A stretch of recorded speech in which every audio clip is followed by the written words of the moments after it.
ओम शांति। आज 17/11/2023 के महावाक्य। प्यारे मीठे बाप दादा ने कहा, मीठे बच्चे,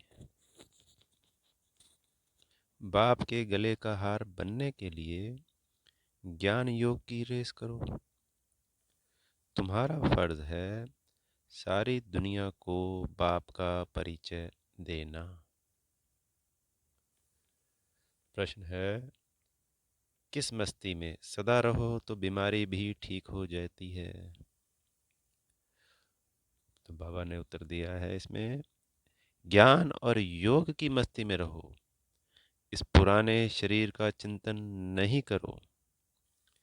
जितना शरीर में बुद्धि जाएगी, लोभ रखेंगे, उतना और ही बीमारियां आती जाएंगी।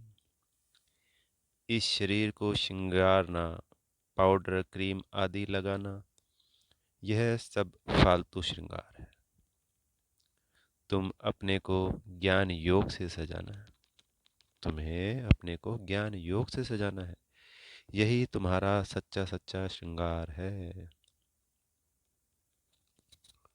तो आज बाबा कह रहे हैं, सिर्फ ज्ञान और योग की मस्ती में रहना है, क्योंकि देह और देह के सब संबंधों को तो भूलना होता है।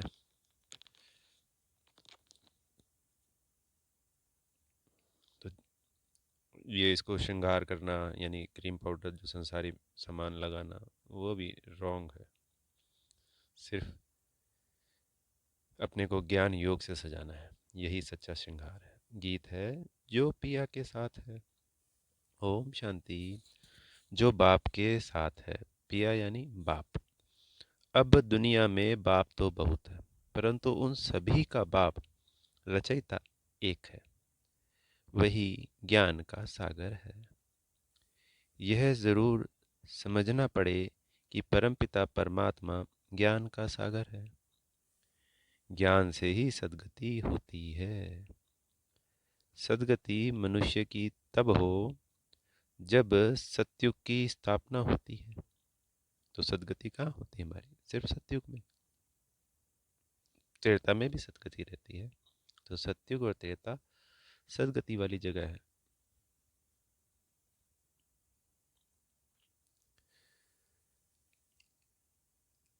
बाप को ही सद्गति दाता कहा जाता है। जब संगम का समय हो, तब तो ज्ञान का सागर आकर दुर्गति से सद्गति में ले जाए। सबसे प्राचीन भारत है। भारतवासियों के नाम पर ही 84 जन्म गाए हुए हैं। जरूर जो मनुष्य पहले पहले हुए होंगे, वही 84 जन्म लेते होंगे।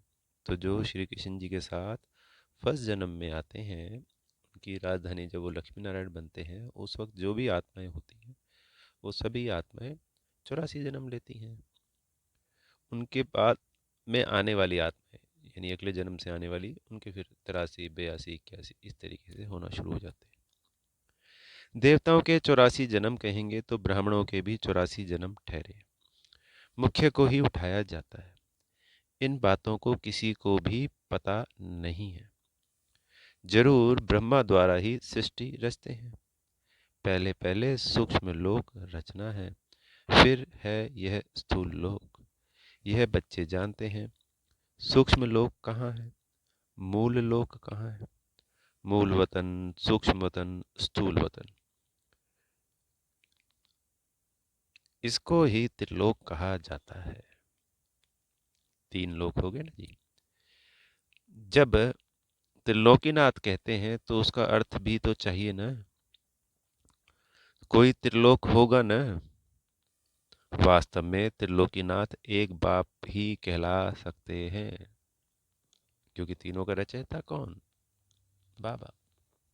त्रिलोकीनाथ कौन? बाबा।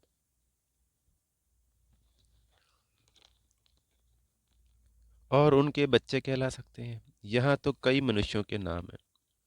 त्रिलोकीनाथ, शिव, ब्रह्मा, विष्णु, शंकर आदि। यह सब नाम भारतवासियों ने अपने ऊपर रखा दिए हैं। डबल नाम भी रखाते हैं। राधे कृष्ण लक्ष्मी नारायण। अब यह तो किसको पता नहीं, राधे और कृष्ण अलग अलग थे।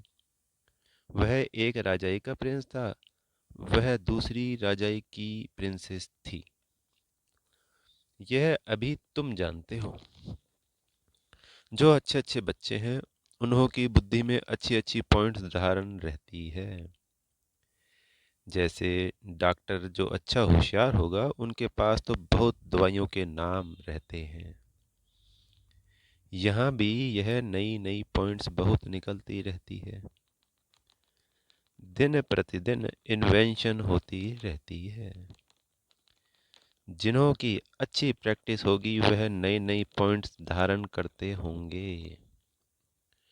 तो जैसे बाबा ने डॉक्टर की मिसाल दी कि अनेक दवाइयों के नाम रहते हैं ना बुद्धि में, ऐसे ही जैसे वकील होते हैं उनको भी अपने वकालत करने के लिए अनेकों आइडियाज़, अनेकों धाराएं, अनेकों तरीके कि किस तरीके से बचाया जा सके,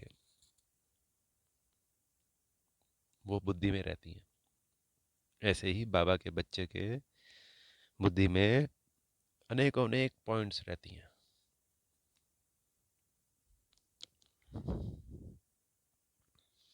और दिन प्रतिदिन इन्वेंशन भी होती रहती है। बाबा नए नए पॉइंट्स बताते रहते हैं। जिन्हों की अच्छी प्रैक्टिस होगी वह नई नई पॉइंट्स धारण करते होंगे। धारण नहीं करते तो महारथियों की लाइन में नहीं लाया जा सकता। सारा मदार बुद्धि पर है और तकदीर की भी बात है। यह भी ड्रामा में है ना। ड्रामा को भी कोई नहीं जानते हैं। यह भी समझते हैं कर्म क्षेत्र पर हम पाठ बजाते हैं, परंतु ड्रामा के आदि मध्य अंत को नहीं जानते तो गोया कुछ भी नहीं जानते। तुमको तो सब कुछ जानना है। बाप आए हैं, बच्चों को मालूम पड़ा तो बच्चों का फर्ज है औरों को भी परिचय देना। बाप आए हैं, बच्चों को मालूम पड़ा तो बच्चों का फर्ज है, यानी बाबा आए और हम बच्चों को मालूम पड़ गया तो हमारा फर्ज बनता है कि औरों को भी परिचय दें। सारी दुनिया को बतलाना फर्ज है। जो फिर ऐसे ना कहें कि हमको मालूम नहीं था। तुम्हारे पास बहुत आएंगे, लिटरेचर आदि बहुत लेंगे। बच्चों ने शुरू में साक्षात्कार भी बहुत किया है। यह क्राइस्ट इब्राहिम भारत में आते हैं, बरोबर भारत सबको खींचता रहता है। असल तो भारत ही बेहद के बाप का बर्थ पैलेस है ना।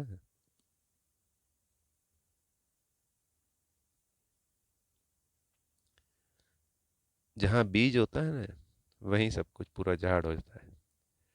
तो ये झाड़ के सब मुखिया हैं, मतलब वैसे मुखिया नहीं, अपने अपने सेक्शन के मुखिया हैं। जैसे एक मुखिया क्रिश्चियन धर्म का हो गए, एक बौद्ध धर्म के हो गए। तो ये जो मुखिया हैं ये इस बीज की तरफ यानी परमात्मा की तरफ खींचे चले आते हैं भारत।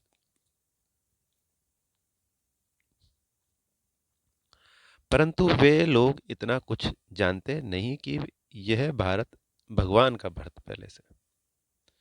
भल कहते भी हैं शिव परमात्मा, परंतु फिर सबको परमात्मा कह देने से बेहद के बाप का महत्व गुम कर दिया है।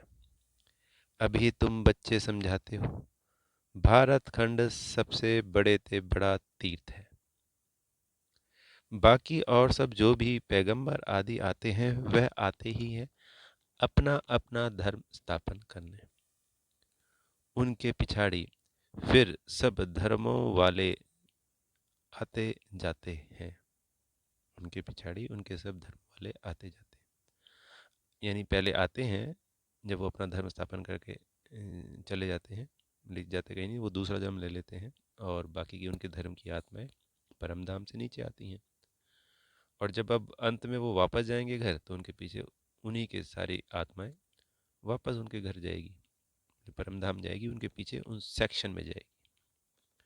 अभी है अंत, कोशिश करते हैं वापस जाएं, परंतु तुमको यहाँ लाया किसने?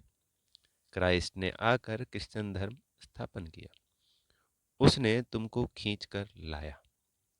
अभी सब तंग हुए हैं वापस जाने के लिए, यह तुमको समझाना है। सब आते हैं अपना अपना पाठ बचाने, पाठ बजाते बजाते दुख में आना ही है, फिर उस दुख से छुड़ाकर सुख में ले जाना बाप का ही काम है। बाप का यह बर्थ पैलेस भारत है। इतना महत्व तुम बच्चों में भी सभी नहीं जानते। थोड़े हैं जो समझते हैं और नशा चढ़ा हुआ है। जो समझेगा और जो इसमें रमण करेगा उसी को नशा चढ़ेगा। कल्प कल्प बाप भारत में ही आते हैं। यह सबको बताना है, निमंत्रण देना है। पहले तो यह सर्विस करनी पड़े, लिटरेचर तैयार करना पड़े। निमंत्रण तो सबको देना है ना। रचयिता और रचना की नॉलेज कोई भी नहीं जानते। सर्विसेबल बनकर अपना नाम बाला करना चाहिए। जो तीखे बच्चे हैं, जिनकी बुद्धि में बहुत पॉइंट्स हैं, उनकी मदद सब मांगते हैं, उनके नाम ही जपते रहते हैं। एक तो शिव बाबा को जपेंगे और फिर ब्रह्मा बाबा को और फिर नंबरवार बच्चों को। तो जो महारथी बच्चे हैं जिनके पास अनेकों पॉइंट्स हैं तो उन्हीं को तो याद करते हैं ना। तो पहले पहले बाबा को याद करते हैं, फिर ब्रह्मा बाबा को और फिर और महारथी बच्चों को। भक्ति मार्ग में हाथ में माला फेरते थे, अभी फिर मुख से नाम जपते हैं। फलाने बहुत अच्छे सर्विसेबल हैं, निरहंकारी हैं, बड़े मीठे हैं, उनको देह अभिमान नहीं है। कहते हैं ना, मिठा घुरत घुराए, यानी मीठे बनो तो सब मीठा व्यवहार करेंगे। मिठा घुर त घुराए। बाप कहते हैं तुम दुखी बने हो, अब तुम बच्चे मुझे याद करेंगे तो मैं भी मदद करूंगा। तुम नफरत करेंगे तो मैं क्या करूंगा। यह तो गोया अपने ऊपर नफरत करते हैं। पद नहीं मिलेगा।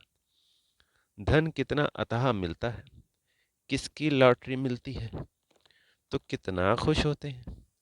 उनमें भी कितने इनाम आते हैं। फर्स्ट प्राइज, फिर सेकंड प्राइज, थर्ड प्राइज होती है। हूबहू यह भी ईश्वरीय रेस है, ज्ञान और योग बल की रेस है। जो इनमें तीखे जाते हैं वही गले का हार बनेंगे और तख्त पर नजदीक बैठेंगे। समझाया तो बहुत सहज जाता है, समझाया तो बहुत सहज जाता है। अपने घर को भी संभालो, क्योंकि तुम कर्मयोगी हो। क्लास में 1 घंटा पढ़ना है, फिर घर जाकर उस पर विचार करना है। जैसे स्कूल में आके घर आके पढ़ाई करते हैं ना, होमवर्क करते हैं, वैसे ही मुरली के ऊपर घर में दोबारा भी पढ़नी होती है और उसके ऊपर मनन चिंतन करना होता है। ये ज़रूरी है, तभी वो धारणा बन पाएंगी। स्कूल में भी ऐसे करते हैं ना, पढ़कर फिर घर में जाकर होमवर्क करते हैं। बाप कहते 1 घड़ी आधी घड़ी, दिन में 8 घड़ियां होती हैं, तो 3 घंटे की 1 घड़ी हो गई। तो 1 घड़ी यानी बाबा कह रहे हैं 1 घड़ी यानी 3 घंटे करो, चलो आधी 1.5 घंटा तो करो। उनसे भी बाप कहते हैं 1 घड़ी, अच्छा आधी घड़ी, यानी 8 घड़ी में से बाबा कहते हैं एक या आधी घड़ी। 15-20 मिनट भी क्लास अटेंड कर धारणा कर फिर अपने धंधा धोरी में जाकर लो। आगे बाबा तुमको बिठाते भी थे कि याद में बैठो, सुदर्शन चक्र फिराओ। याद का नाम तो था न। बाप और वर्षे को याद करते करते, सुदर्शन चक्र फिराते फिराते जब देखो नींद आती है तो सो जाओ। फिर अंतमति सो गति हो जाएगी। फिर सवेरे उठेंगे तो वही पॉइंट्स याद आती रहेगी। ऐसे अभ्यास करते करते तुम नींद को जीतने वाले बन जाएंगे। जो करेगा सो पाएगा, करने वाले का देखने में आता है। यानी जो करता है ना तो उसका अपने आप ही चाल चलन से, व्यवहार से, बोल से, सबसे ना नजर आने लगता है कि हाँ ये पुरुषार्थी है, चाहे वो किसी को ना बताए, गुप्त है, पर वो जो उसकी विशेषताएं हैं गुण हैं वो फिर प्रत्यक्ष होने लग जाते हैं।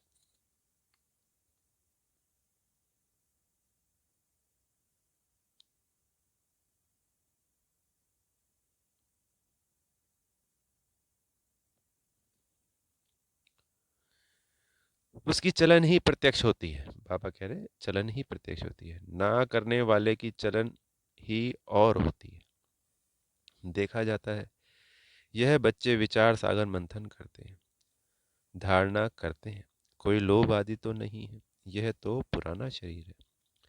यह शरीर ठीक भी तब होगा जब ज्ञान और योग की धारणा होगी। धारणा नहीं होगी तो शरीर और ही सड़ता जाएगा। धारणा नहीं होगी तो शरीर और ही सड़ता जाएगा। नया शरीर फिर भविष्य में मिलना है। आत्मा को प्योर बनाना है। यह तो पुराना शरीर है। इनको कितना भी पाउडर लिपस्टिक आदि लगाओ, श्रृंगार करो, तो भी वर्थ नॉट ए पेनी है। यह श्रृंगार सब फालतू है। अब तुम सबकी सगाई शिव बाबा से हुई है। जब शादी होती है तो उस दिन पुराने कपड़े पहनते हैं। अब इस शरीर को श्रृंगारना नहीं है। ज्ञान और योग से अपने को सजाएंगे तो फिर भविष्य में प्रिंस प्रिंसेस बनेंगे। यह है ज्ञान मान सरोवर। इसमें ज्ञान की डुबकी मारते रहो तो स्वर्ग की परी बन जाएंगे। तो इस ज्ञान मान सरोवर में रोज डुबकी लगानी है, गहराई में जाना है इस ज्ञान की। तो गहराई में जाते जाते क्या बन जाएंगे? परी बन जाएंगे। बाबा कह रहे हैं प्रजा को तो परी नहीं कहेंगे। कहते भी हैं कृष्ण ने भगाया फिर महारानी पटरानी बनाया। ऐसे तो नहीं कहेंगे कि भगाकर फिर प्रजा में चंडाल आदि बनाया। कितनी वंडरफुल पॉइंट है कि यही तो कहा कि कृष्ण ने भगाया तो हमेशा पटरानी बनाया, महारानी बनाया। अगर उनको भगवान मान लेते, जिन्होंने माना संसार वालों ने, तो ये तो कभी नहीं कहा कि जी प्रजा बना दिया या कुछ और। सबका यही कहा कि महारानी और पटरानी।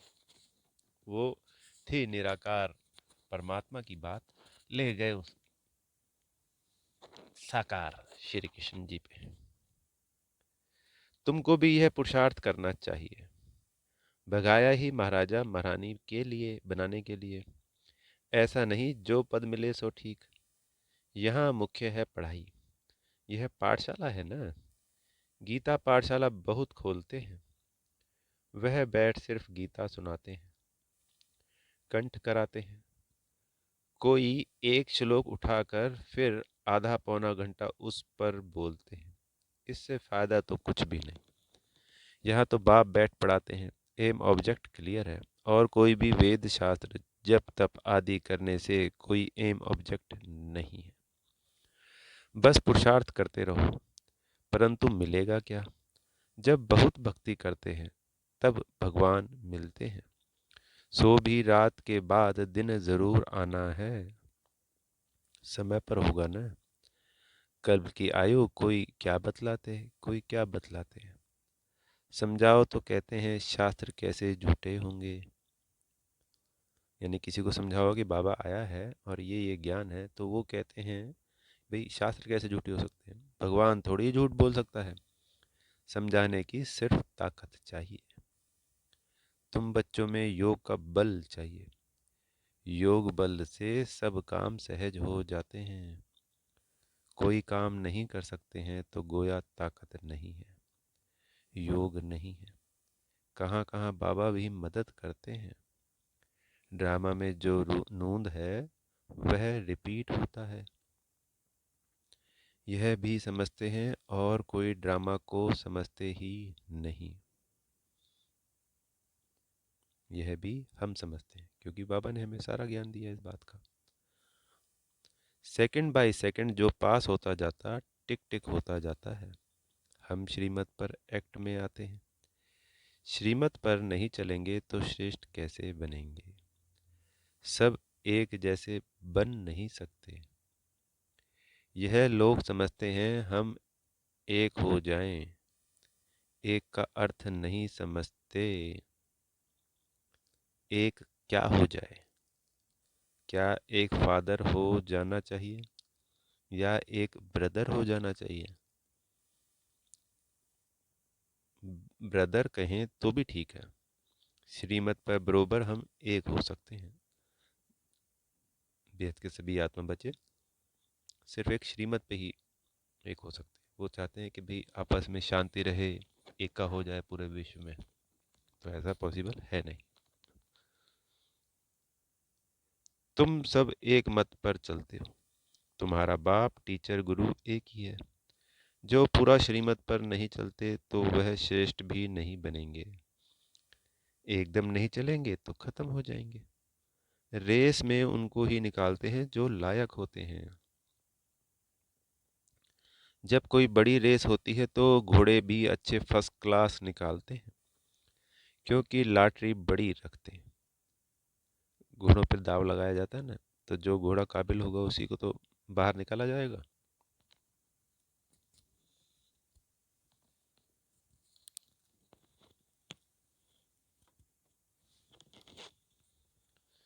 यह भी अश्व रेस है। हुसैन का घोड़ा कहते हो ना, उन्होंने हुसैन के घोड़े पर लड़ाई में दिखाया है। उन्होंने हुसैन को घोड़े पर लड़ाई में दिखाया है। अभी तुम बच्चे तो डबल अहिंसक हो।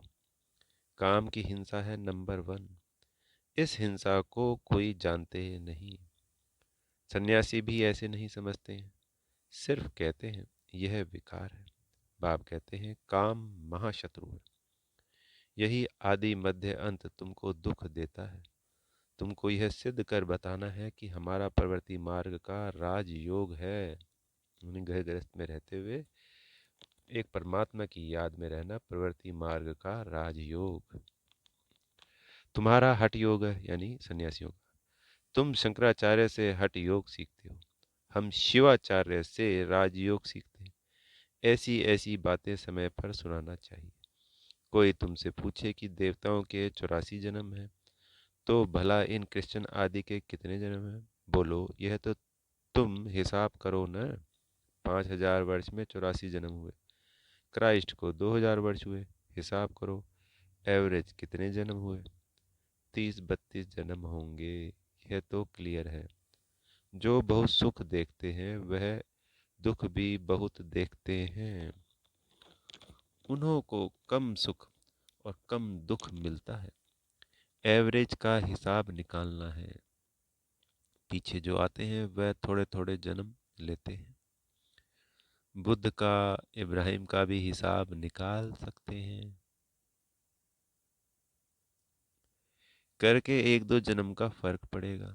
तो यह सब बातें विचार सागर मंथन करना चाहिए। कोई पूछे तो क्या समझाए? फिर भी बोलो पहले तो बाप से वर्षा लेना है न। तुम बाप को तो याद करो। जन्म जितने लेने होंगे उतने लेंगे। बाप से वर्षा तो ले लो। अच्छी रीति समझाना है। मेहनत का काम। मेहनत से ही सक्सेसफुल होंगे। मेहनत तो करनी पड़ती है। इसमें बड़ी विशाल बुद्धि चाहिए। बाबा से और बाबा के धन से बहुत लव चाहिए। कोई तो धन ही नहीं लेते। अरे ज्ञान रतन तो धारण करो। बोले ज्ञान धन की बात कर रहे हैं बाबा। मुरली से प्रेम और मुरलीधर से प्रेम। तो कहते हैं हम क्या करें? हम समझते नहीं। नहीं समझते तो तुम्हारी भावी। दोबारा समझेंगे इसको। बोले कोई तो धन लेते नहीं, यानी ये ज्ञान धन लेते नहीं। अरे ज्ञान रतन तो धारण करो। तो कहते हैं हम क्या करें? हम समझते नहीं। नहीं समझते तो तुम्हारी भावी। अच्छा, मीठे मीठे सिकी लदे बच्चों प्रति माता पिता बाप दादा का याद प्यार और गुड मॉर्निंग। रूहानी बाप की रूहानी बच्चों को नमस्ते। हम रूहानी बच्चों की प्यारे मीठे रूहानी बाप दादा को याद, प्यार, गुड मॉर्निंग और नमस्ते। धारणा के लिए मुख्य सार।